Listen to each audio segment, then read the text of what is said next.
The cookie tin hit the floor. Chocolate chip cookies scattered everywhere. My husband's lips were still on hers. I was 9 months pregnant, and my whole world just exploded. 3 months later, he lost everything. His business, his reputation, and $3 million that became mine. But here's what nobody tells you about betrayal. It doesn't start with a kiss. It starts way before that, with little things you ignore, gut feelings you push down, red flags you paint green because you want to believe in love. If you've ever felt like something was off but couldn't prove it, if you've ever been called crazy for trusting your instincts, if you've ever wondered whether you should stay or go, this story is for you. Hit that subscribe button right now, because what happened next changed everything I thought I knew about love, marriage, and my own strength. And drop a comment telling me, what would you do if you caught your partner cheating while you were pregnant? Because I want to know if I did the right thing. Stay with me. This gets worse before it gets better. But I promise you, the ending will surprise you. Welcome to Reality Stories Hub. While you are here, please hit the subscribe button and comment your view on the story and where you're watching from. I need you to understand something before I tell you this story. I wasn't some girl looking for a rich man to save me. I had my own life, my own money, my own dreams. I worked hard for everything I had, and I was proud of who I was. My name is Sarah, and I lived in Boston. I had a good job as a finance manager at a hotel company. I paid my own bills, drove my own car, had my own apartment. I was the first person in my family to finish college. My parents worked in factories their whole lives, so I could have better. And I made sure their sacrifice wasn't for nothing. I met Daniel Hayes on a Tuesday afternoon. His company was buying the hotel chain where I worked. He owned a chain of luxury resorts up and down the East Coast. Big money, big reputation, big everything. I was in the meeting room looking through all the paperwork for the sale when I saw it. Someone had made a mistake. A huge mistake. $200,000 wrong. His lawyers missed it. His accountants missed it. But I caught it. I could have stayed quiet. Could have just signed the papers like I was supposed to. But that's not who I am. I walked straight into that boardroom where Daniel was sitting with all his fancy lawyers. I put the folder down right in front of him and said, "We need to talk. There's a problem here." You should have seen their faces. The lawyers looked scared. But Daniel, he looked at me. Really looked at me. And then he laughed. Not a mean laugh, but like he was genuinely impressed. He said, "Well, I guess I should be glad we're buying your company. We need people like you." He asked me to have dinner with him that night. I said no. He asked again the next day. I said no again. On the third day, he showed up at my desk with coffee and said, "Fine. We'll talk here then." And we did. We sat in the break room for 2 hours talking about numbers and business. And somewhere between the bad coffee and the spreadsheets, I realized something. He wasn't just good looking. He respected me. He listened when I talked. He cared what I thought. We got married a year later. Fast, I know. But it felt right. I kept working. I kept my career. I even helped him manage his personal money because Daniel was brilliant with resorts but terrible with budgets. When I got pregnant, we planned it together. I had it all figured out. I'd take maternity leave, then come back part-time. I had goals that didn't disappear just because I was having a baby. But Daniel started changing. Little things at first. He'd say things like, "Maybe you should quit work and focus on the baby." Or, "You don't need to stress yourself out." We started fighting about it. He wanted a wife who stayed home and hosted parties and looked perfect at business dinners. I wanted to be a mother and keep being me. We made a deal. I'd take 6 months off after the baby came. Then we'd figure it out from there. I thought that was the end of the fighting. Then he hired Amber to be his personal assistant. This was 3 months into my pregnancy, right when my belly was starting to show. She was 23, always dressed just right, always smiling too much. I met her at a company event. She kept touching Daniel's arm when she talked, bringing him drinks without him asking, laughing too loud at his jokes. My gut knew something was wrong. But when I said something to Daniel, he got angry. "You're being hormonal," he said. I hate that word.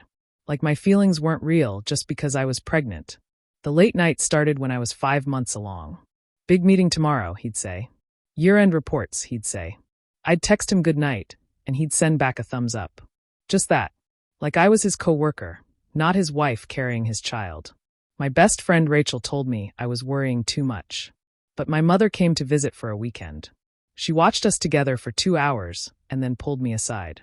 "Baby," she said, "trust what you feel inside. Always trust that. The week before the company holiday party, Daniel told me not to come. Too much standing, he said. You'll be uncomfortable. He said, you should rest. I was 7 months pregnant, not dying. But I was tired. Tired of fighting with him about everything. So I said okay. I said I'd stay home. But that Friday, I finished my shopping early. I'd been out all day looking for the perfect gift for Daniel's business partner. And I felt good. Strong. I'd even baked brownies that afternoon, Daniel's favorite kind. And I thought, you know what? I'm going to surprise him. I'm going to show up at that party and be the wife he keeps saying he wants. I'll prove I can be pregnant and still be there for him. I had no idea that decision would change everything. The party was at a fancy hotel downtown. White lights everywhere, holiday music playing, fake snow on the windows. I walked in wearing my red dress, the only one that made me feel pretty instead of just huge. I was carrying a plate of those brownies, still warm.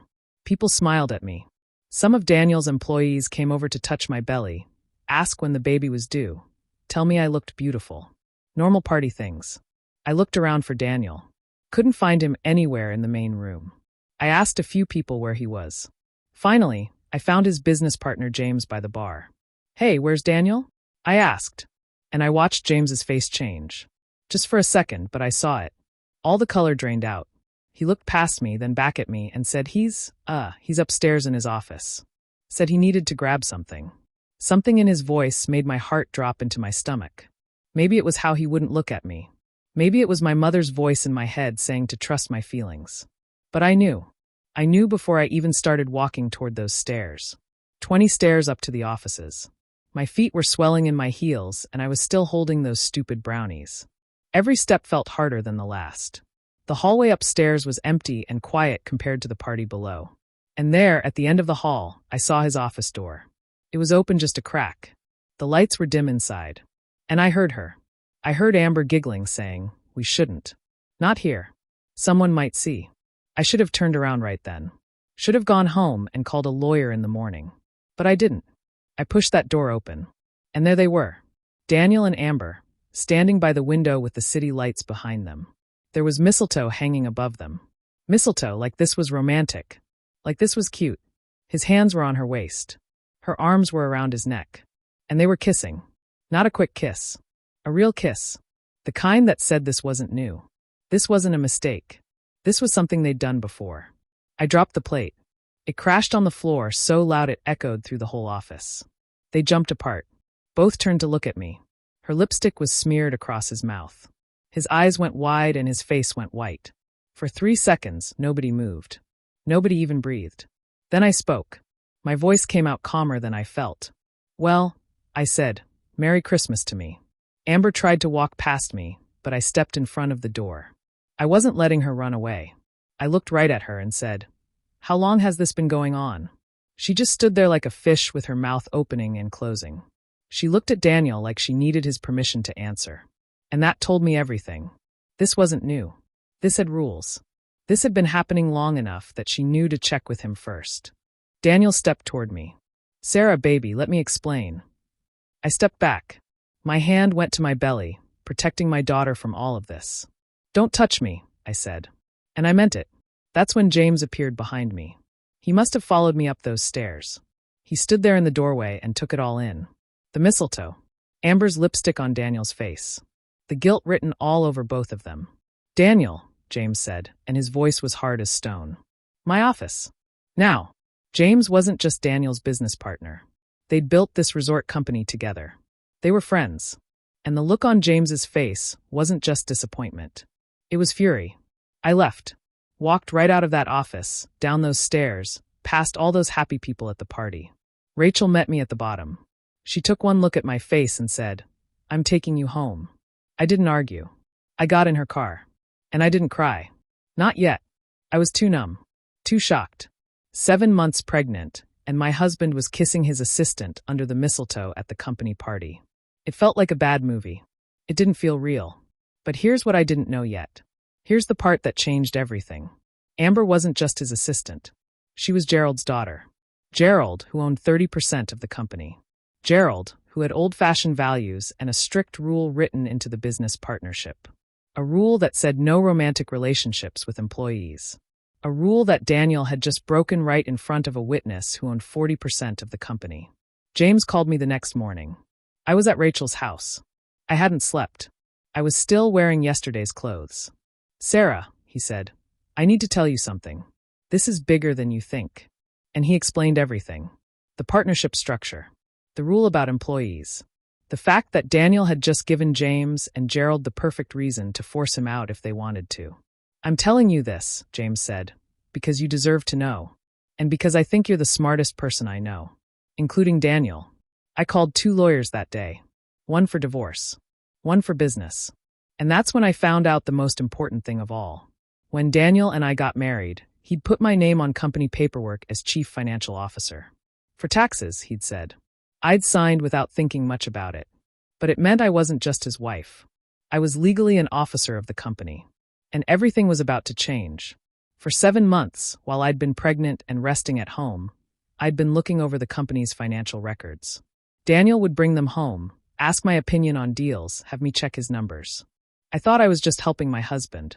Turns out, I was actually doing my job as chief financial officer. My business lawyer pulled everything. 6 months of strange expenses. $45,000 paid to something called Amber Wilson Consulting Services. Amber Wilson. His assistant Amber, who had a high school diploma and 0 consulting experience. All those business dinners. All those client entertainment expenses. They weren't business at all. They were dates. Gifts. A weekend trip to Miami that was supposed to be a conference. It was fraud. Tax fraud. And the company was responsible for it. I couldn't sleep that night. I sat up with my laptop, going through everything with my lawyer on the phone. Every receipt. Every charge. Every lie written down in black and white. This is serious, my lawyer said. This isn't just an affair. This is criminal. I put my hand on my belly. My daughter was kicking. Strong kicks, like she was telling me to be strong too. What do I do? I asked. You call a meeting, she said. You do your job as CFO. You report the fraud. The next week, I called that meeting. Conference room. All 3 partners. Both my lawyers. Daniel didn't know I was coming. I watched his face when I walked in. 8 months pregnant now, wearing a business suit that barely fit. He looked like he'd seen a ghost. James and Gerald were already sitting on one side of the table. I sat across from them. My lawyers sat on either side of me. I opened my laptop. Gentlemen, I said, looking only at James and Gerald, not at Daniel. As chief financial officer of this company, I need to report some financial problems. I showed them everything. Every payment to Amber's fake consulting company. Every expense that didn't match up. The paper trail that proved Daniel had been using company money for his affair. Gerald's face turned bright red. Actually red. He looked at Daniel and said, You brought my daughter into this. My own daughter. I felt sick. I hadn't known Amber was his daughter. But it made sense now. Why she got hired so easily. Why Daniel thought he could get away with it. James made a motion right there. Immediate termination. Forced buyout at a reduced price because Daniel had broken the contract. Daniel tried to defend himself. He blamed me for spying. Called me vindictive. Said I was doing this because I was hurt and angry and pregnant. Like being pregnant made me crazy. Like being hurt wasn't a good enough reason to tell the truth. I just sat there with my hands folded over my belly and waited for him to finish. Then I said very quietly, I'm resigning as CFO effective immediately. My divorce lawyer will be in touch. And I walked out. The next 2 months were hell. Daniel called constantly. He made promises. He threatened me. He tried to use the baby as leverage, saying I was too stressed, that I was putting our daughter at risk by being upset. My doctor wrote a letter saying I was perfectly healthy. His threats just made me angrier and more determined. His lawyer offered me $500,000 in the divorce. Mine said $2.5 million. Half of what he'd get from the company buyout. His lawyer argued I didn't earn that money. Mine showed emails proving I'd been helping make major financial decisions for years. Showed that I'd saved the company $200,000 before we even got married. Proved I'd been working as CFO without getting paid for it.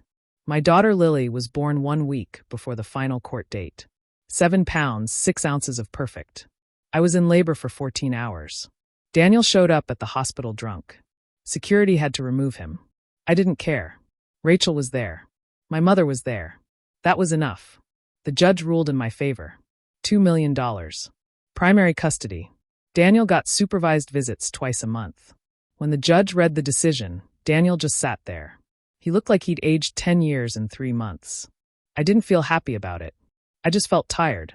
I thought about that night at the party. The mistletoe. The kiss. The look on his face when he saw me standing there.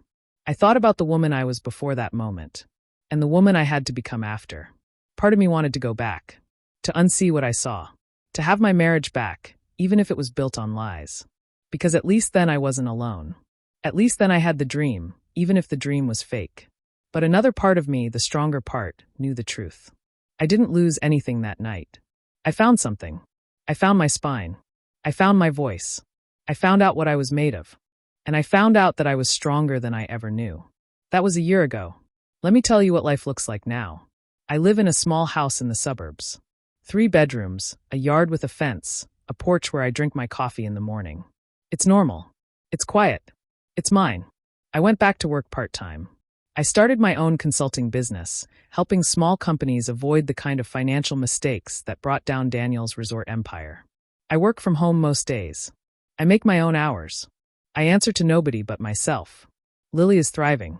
She's 1 year old now. Happy, healthy, hitting all her milestones. She has her father's eyes but my smile. She laughs at everything.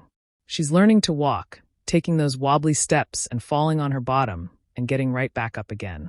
She doesn't know yet that her parents aren't together. She doesn't know the story of how she came into this world. Someday I'll tell her. Someday when she's old enough to understand. But right now, she just knows love. She knows her mama holds her when she cries. She knows she's safe. Daniel sees her twice a month, like the court ordered. Supervised visits at a center downtown. And here's the thing that surprises me. He shows up. Every single time. On time. Sober. Trying so hard to be the father he should have been from the start.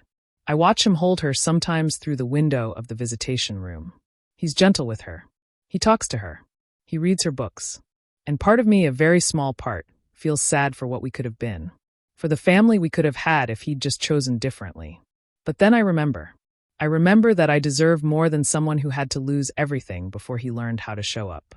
I remember that Lily deserves more than a father who only tried after he got caught. Amber left town. Nobody knows where she went. Her father, Gerald, won't talk about her. I heard through Rachel that she moved out west somewhere. Started over with a new name. I don't wish bad things on her. I just wish she'd stayed away from my husband in the first place. James and Gerald offered me consulting work at the company. Real work this time, with a real salary. I said yes, but on my terms. I work remotely. I set my own hours.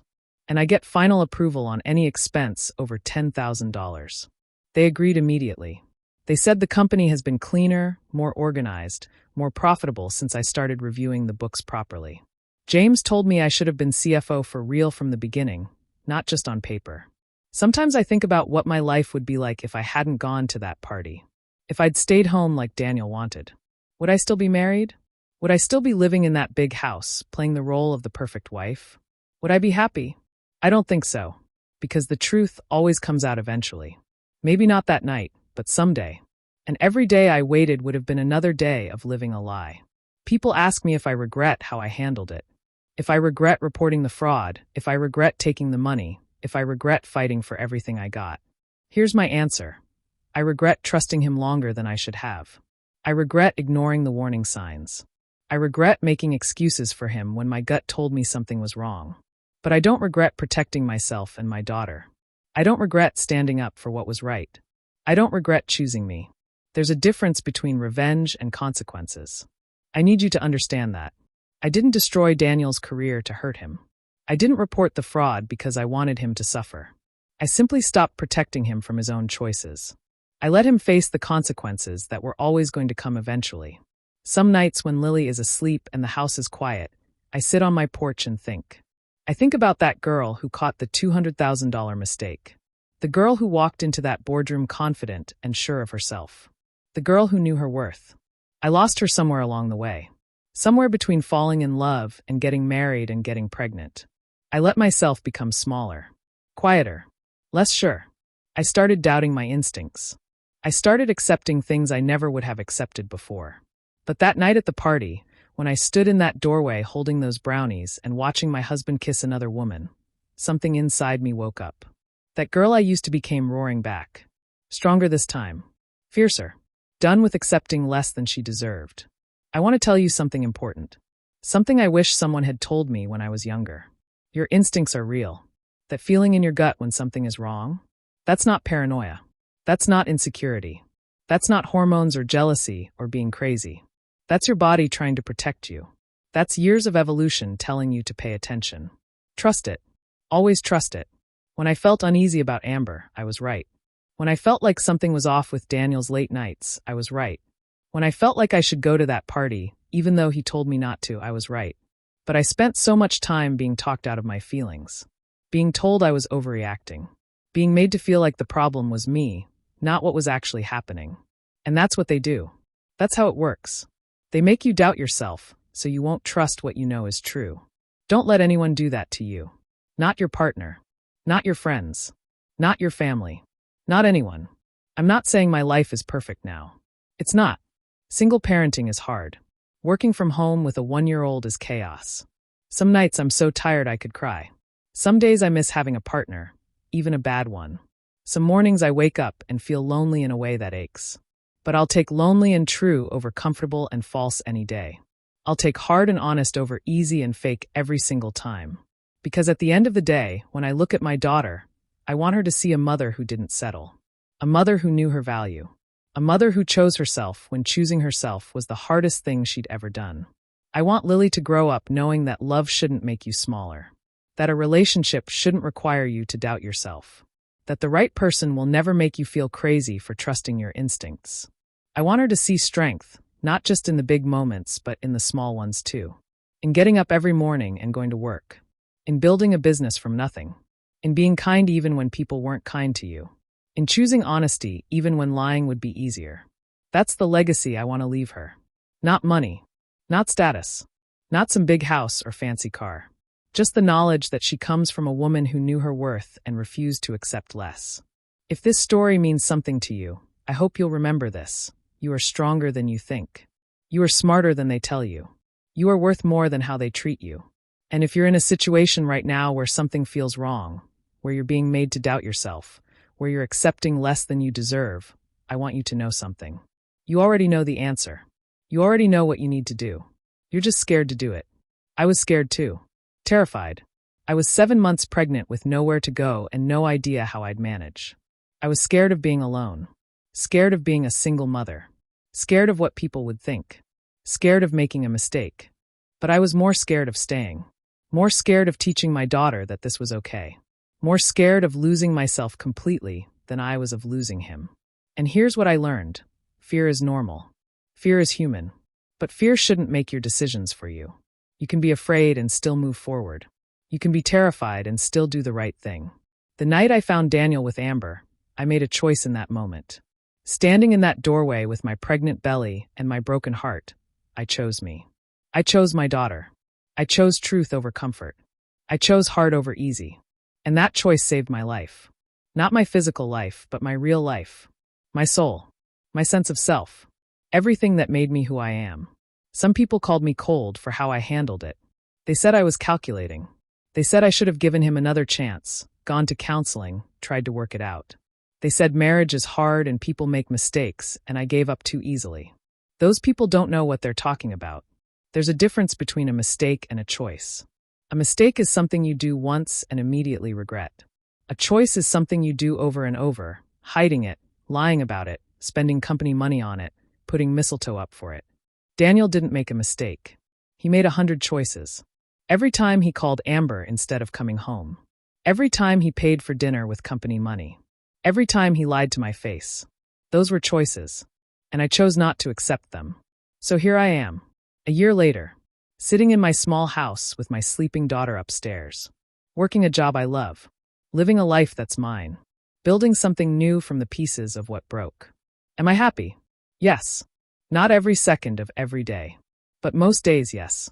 I'm proud of who I've become. I'm proud of what I've built. I'm proud of the mother I am.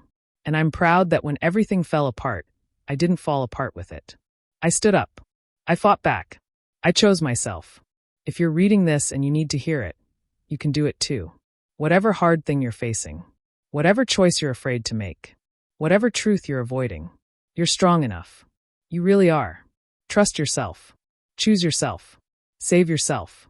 Because sometimes the trash takes itself out. You just have to be strong enough to lock the door behind it. My name is Sarah, and this is how I learned that I was always enough. I just had to believe it.